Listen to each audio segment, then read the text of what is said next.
Benvenuti a Torino, la città di sapori incredibili e delle bellezze nascoste. Se hai solo 24 ore, in questo video ti mostrerò come trasformarle in una giornata indimenticabile, consigliandoti cosa vedere e il cibo tipico da provare. Sono le 20:30, siamo appena arrivati a Torino e inizierà ufficialmente la nostra 24 ore challenge proprio qui, alla scoperta della città, del cibo e cosa si può vedere anche in 24 ore o meno in questa città. Siamo arrivati nella stazione di Porta Nuova direttamente col treno da Milano e ora andremo verso il centro per poi dirigerci verso il nostro alloggio. Quindi faremo una prima esplorazione di tutta la città, appunto nell'itinerario che ci porterà nella nostra stanza. Negozio della Lego con una grandissima mole antonelliana.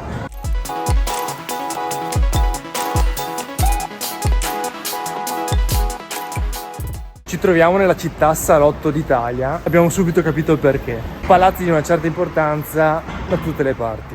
Prima impressione a caldo sono quelle di una città molto elegante e se non lo sapete, Torino è anche una città esoterica. Ora siamo arrivati nella piazza principale di Torino, Piazza Castello, e di fronte a me ho Palazzo Madama. E ancora più in là, in fondo, si può vedere il simbolo della città, la mole antonelliana. E ho capito ben presto perché la piazza principale è circondata completamente da edifici molto signorili, danno un certo senso di aristocrazia e di imponenza. E qui sembra l'entrata di Buckingham Palace, più o meno. Boh, mi dà quelle impressioni, mi dà quel ricordo. Davanti al Teatro Regio di Torino. Dai, tocca il migliorino che porta fortuna. Fammelo toccare anche a me. Portami fortuna però, Sono le 9, è ora di mangiare qualcosa. Piuzza con dei ristorantini, ora vediamo se troviamo qualcosa di appetibile. Stasera andiamo su un grande classico, quindi pizzettina al trancio, mentre domani cercherò qualcosa di tipico torinese da mangiare e da assaggiare. Pizzettina molto buona perché il pasto è molto leggero, sicuramente sarà molto digeribile. Con però più buona la margherita. Colazione dell'hotel per ora ho preso dello yogurt con dei cereali, torta delle mandorle, dell'affettato e adesso vediamo se riusciamo a recuperare anche qualcos'altro.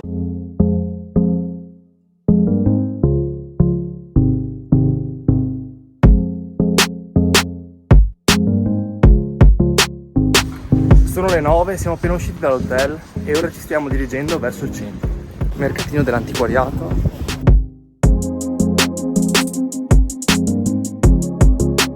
Alla mia destra si trova il mercato centrale. Vediamo un po' com'è. Bar, ristoranti, pane, panetterie, bel po' di cibo. Qui ci sono negozi, negozietti, tantissimi di frutta e verdura. Questa è la Porta Palatina, uno dei monumenti più antichi di tutta la città. Risale infatti all'epoca romana ed è anche una delle porte urbiche del I secolo a.C., meglio conservate al mondo. Da fare un salto sicuramente se venite a visitare Torino. Finalmente assaggiamo qualcosa di tipico. Panino con salsiccia di Bra, piemontese, zucchine e toma, che è un altro formaggio sempre tradizionale. Testiamolo. Il pane sembra molto croccante. Il pane è buono, salsiccia molto saporita, devo dire molto buona. Poi zucchine e formaggio ci stanno veramente molto bene. Si tratta di carne cruda battuta. Il costo di questo panino 8 euro. E devo dire che ci sta tutto. Wow, veramente imponente. Tappa sicuramente da non perdere è il Museo del Cinema e la mole antonelliana. Il museo ripercorre tutta la storia del cinema dalle sue origini fino ai giorni nostri. Quindi partendo inizialmente da una serie di luci e ombre, il primo cinema proprio antichissimo, fino ad arrivare alle lanterne con i vari effetti speciali, scatole ottiche. Figata perché da questi visori ottici puoi vedere ad esempio le vedute d'Italia, le foto di Torino. Guardate che forme che avevano le antiche lanterne magiche. L'effetto ottico. Le immagini scorrono e giullare suona il tamburo. La sequenza fotografica creava dei mini film. Veramente incredibile. Straconsigliato il Museo del Cinema, da non perdere assolutamente, anche se avete solamente un giorno qui a Torino. Qui puoi fare anche delle prove col VR. Nei due maxi schermi vengono messi in onda dei vecchissimi film e sopra si trovano le locandine dei film più importanti mai girati nella storia del cinema. Un mega frigo Con dei cessi come poltrone. Sembra che ci sia l'acqua.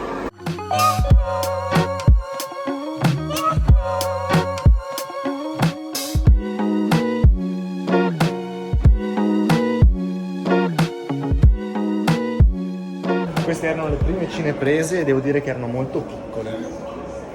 Non siamo riusciti a salire sopra la mole perché purtroppo, non avendo prenotato prima, oggi era tutto esaurito. Quindi né con l'ascensore né a piedi non c'era la possibilità appunto di raggiungere la vetta e di godere di tutto il panorama su Torino. È stata un po' una nostra svista non prenotare prima, e quando devi visitare dei monumenti così importanti è sempre meglio prenotare in anticipo. Il nostro mini tour sta proseguendo e ora tocca la pizza al padellino e la farinata, altri due piatti tipici torinesi. Assaggiamo la pizza. Anche questa sembra molto croccante, anche bella unta direi, e ricca. Ah! È appena uscita. È bella zozza e ricca di mozzarella. Si sente proprio che gli ingredienti sono di qualità, dall'impasto al pomodoro e anche dalla mozzarella, molto gustosa, quindi top. Ora è il momento della farinata, per i toscani la cecina. Anche questa bella unta, minchia è buona. Sottile, croccante e unta, veramente buona, molto buona. Il locale si chiama Padellino e Farinata e ve lo consiglio. Altro luogo da vedere è la galleria subalpina. Infatti è proprio maestosa, iconica, tutto veramente molto lussuoso. Il consiglio che vi posso dare è quindi di scegliere o tra Mole Antonelliana e Museo del Cinema oppure Museo Egizio. 24 ore non sono molte, le cose sono moltissime invece da vedere, quindi dovete fare una scelta. Anche perché la durata media di visita di entrambi è di circa 2 ore, 2 ore e mezzo, ma se si vuole goderne ancora di più, secondo me dalle 3 alle 4 ore si possono passare tranquillamente. E questo è il secondo museo egizio per importanza al mondo, dopo quello del Cairo. Qui siamo invece in piazza Carlo Alberto, un'altra piazza ancora, è carina anche questa qui. Poi c'è il museo del Risorgimento. Tra le 2:30 ci sono ancora tantissime cose da vedere. Adesso stiamo un po' cercando di capire l'itinerario migliore per fare più tappe possibile entro le 6:30, orario in cui avremo il treno di ritorno verso Milano. Cammini tranquillo tranquillo e di botto, boom, l'edificio simile al Pantheon a Roma. Torino ha tanto Torino.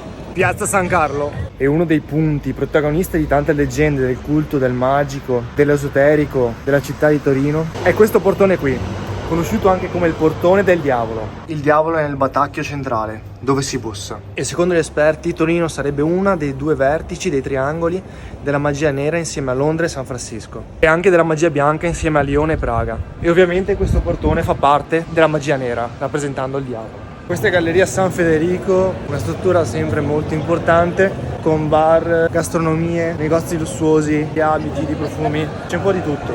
E vicino a Piazza San Carlo, in un cortile interno, troverete anche la testa capovolta del David. E non si può non provare il caffè tipico torinese, il caffè al bicerin, che è fatto con 3 ingredienti: caffè, cioccolato e crema di latte. Proviamolo!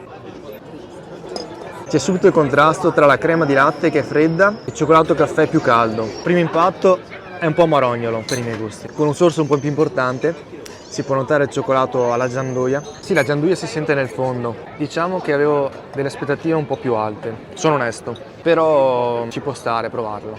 Il costo del bicerin era di 7 euro, quindi non è economicissimo. Un'esperienza che va fatta, come può essere anche ad esempio il caffè Pedrocchi a Padova. Sono cose tradizionali che vanno provate secondo me, a prescindere se è di proprio gusto o meno.